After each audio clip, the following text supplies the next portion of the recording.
पतिदेव जी, तुम्हारे तो ससुराल आते ही नखरेबाजी शुरू हो जाती है। ये लीजिए दामाद जी, आपकी मनपसंद गर्मा गर्म अदरक इलायची पड़ी हुई मसालेदार चाय। देविका ने हंसलाते हुए मनन के सामने चाय की ट्रे रखते हुए कहा, क्योंकि दामाद को प्रसन्न करने से उसको बहुत खुशी जो मिलती थी। क्या मम्मी जी, कितनी ज्यादा उमस हो रही है बाहर। मेरा तो चाय पीने का बिल्कुल भी मन नहीं कर रहा। मुझको तो बस इस समय ठंडी ठंडी कोल्ड ड्रिंक मिल जाए तो सचमुच मजा ही आ जाए। मनन के मुंह से ये बात सुनकर तो रूही एकदम से चौंक ही पड़ी, क्योंकि मनन कोल्ड ड्रिंक बहुत कम ही पीता है और चाय का बेहद शौकीन। चाहे कितनी भी गर्मी क्यों ना हो, चाय तो चाहिए ही चाहिए। दामाद जी, अभी पूरी तरह से गर्मी शुरू नहीं हुई है तो अभी फ्रिज में कोल्ड ड्रिंक मंगाकर भी नहीं रखी, लेकिन कोई बात नहीं, अभी पापा झट से जाकर ले आएंगे। देविका थोड़ा बेबसी से बोली, मनन तुमको तो चाय बहुत पसंद है, ऐसा करो चाय पी लो, अभी थोड़ी देर में कोल्ड ड्रिंक आ जाएगी। रूही मनोहार करते हुए बोली, अरे रूही बेटा, कैसी बातें करती हो। दामाद जी का कोल्ड ड्रिंक पीने का मन है तो क्यों वो अपना मन मारे। मैं अभी झट से बाजार से जाकर लेकर आता हूँ। मनोज उठते हुए बोले, अरे नहीं पापा, आप मत जाइए बाहर, बहुत तेज धूप है, मैं जाकर फटाफट लेकर आती हूँ। बस आप मुझको स्कूटी की चाबी दे दीजिए। रूही पापा का हाथ पकड़कर बोली, रूही बेटा, इस समय स्कूटी खराब हो गई है, मैं पैदल ही जाकर लेकर आता हूँ, तुम कहाँ धूप में जाओगी। मनोज ने रूही को रोकते हुए बोले, पापा धूप में तो आप भी तो पैदल परेशान हो जाएंगे। रूही बेबसी से बोली, क्योंकि वो जानती थी कि अगर मनन के मुंह से कुछ निकल गया तो उसके मम्मी पापा चाहे जैसे भी लेकिन पूरा जरूर करेंगे, जबकि उसके पापा को ब्लड प्रेशर की भी शिकायत रहती थी। अरे बेटा, मुझको तो आदत ही है, जब अकेले ही हैं तो बाजार तो जाना ही पड़ता है।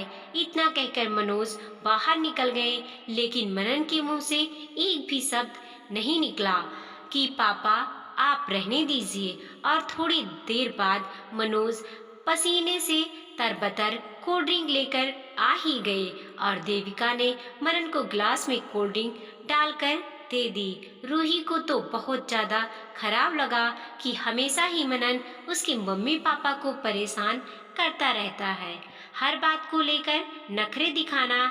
शायद वो अपने दामाद होने का अहंकार बहुत ज्यादा समझता था। रूही के मम्मी पापा तो मनन का बहुत ज्यादा सम्मान करते, लेकिन मनन अपनी हरकतों से बाज नहीं आता। रूही जल्दी मायके आ ही नहीं पाती थी, क्योंकि उसकी सास को ज्यादा पसंद नहीं था उसका मायके में आकर रहना, और इसीलिए वो कोई ना कोई अड़ंगा लगाकर रूही को मायके आने से रोक देती थी। लेकिन कभी कभी देविका की जिद की वजह से मनन के साथ वो बहुत मुनहार करके 2-4 महीनों के बाद संडे को उन लोगों से मिलने आ जाती, और वो आज इसी उद्देश्य से मम्मी पापा से मिलने के लिए आई हुई थी। चलो मनन बेटा, सब लोग उठकर मुंह हाथ धो लो, मैं फटाफट तुम सबके लिए खाना लगाती हूँ। देविका रसोई से निकलकर मनन के पास आते हुए बोली। रूही भी अंदर रसोई में जाकर अपनी मम्मी की मदद करवा रही थी। मम्मी जी, पहले ये तो बताइए कि आपने खाने में बनाया क्या क्या है। मनन अपनी अखड़ी स्वभाव के कारण बोला, क्योंकि उसे तो हर बात में नखरे तो दिखाने ही दिखाने थे। मनन बहुत मन से, मम्मी ने तुम्हारे मनपसंद कचौड़ी और छोले बनाए हैं।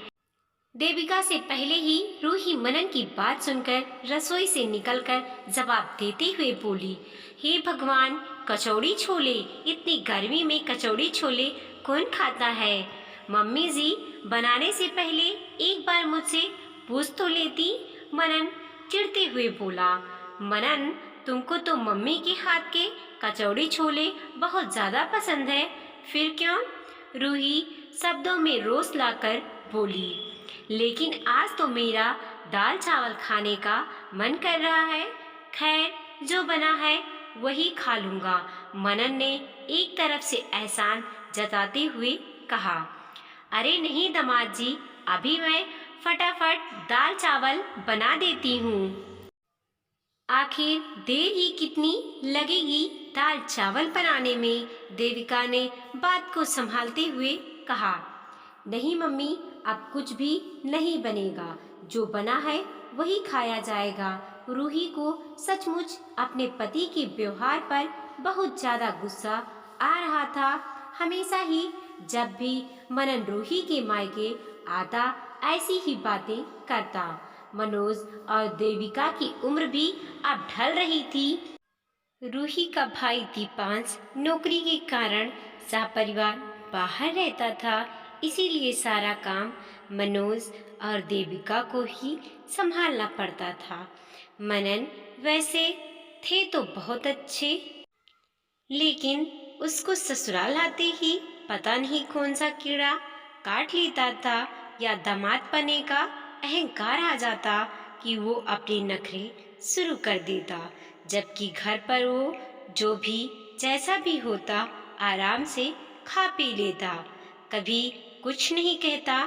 खैर, देविका ने डाइनिंग टेबल पर सारा खाना बहुत अच्छी तरह से परोस दिया और खुद खड़े होकर गर्मा गर्म कचौड़ियाँ तलने लगी। अभी खाना शुरू ही हुआ था कि मनन तुरंत बोला, मम्मी जी, पापड़ नहीं दिखाई पड़ रहे। मुझे तो पापड़ के बिना खाना खाया ही नहीं जाता। फिर मनन शुरू हो गया। मनन बेटा, इस समय होली की त्योहार की वजह से पापड़ समाप्त हो गए हैं, बस इसीलिए नहीं तल पाई। मनन बेटा, बस तुम 2 मिनट रुको, अभी तुम्हारे पापा बाजार से जाकर लेकर आते हैं। फिर से देविका बेबसी से बोली। हाँ हाँ, क्यों नहीं, मैं अभी गया और अभी नुक्कड़ की दुकान से पापड़ लेकर आया। मनोज दामाद की फरमाइश पूरी करने के लिए झट से उठ खड़े हो गए। बैठ जाइए पापा, चुपचाप। आप जवान नहीं हो जो हर थोड़ी थोड़ी देर पर बाजार दौड़कर जाओगी।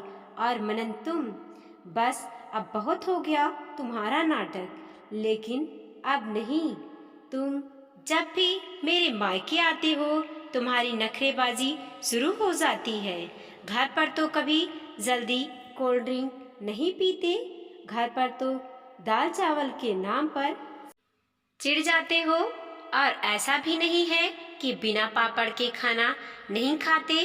अक्सर ही ऐसा होता है कि पापड़ के बिना भी तुम खाना खा लेते हो। तुमको तो बस ससुराल में नखरे दिखाने का बहाना चाहिए।